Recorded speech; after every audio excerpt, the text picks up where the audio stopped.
in collaborazione con Glam Vision e Ottima Trento.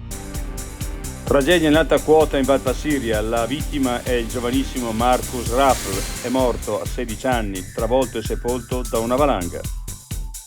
Scomparsa di Carlo Borzaga, le parole di colleghi e amici di Eurix.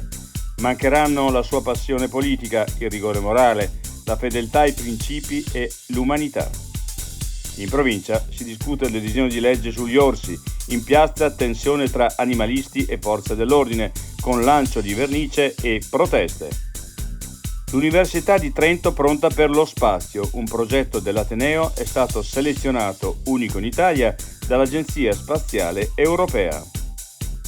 L'altra montagna, folli corse sulla neve, vediamo nel video, e sull'altopiano decine di auto si lanciano in gare di rally clandestine. Il sindaco giustifica: bravate, l'abbiamo fatto tutti. Ottima Trento, dal 1997, consulenza, ricerca e formazione. Il nostro impegno, la tua crescita costante. Ottimatrento.it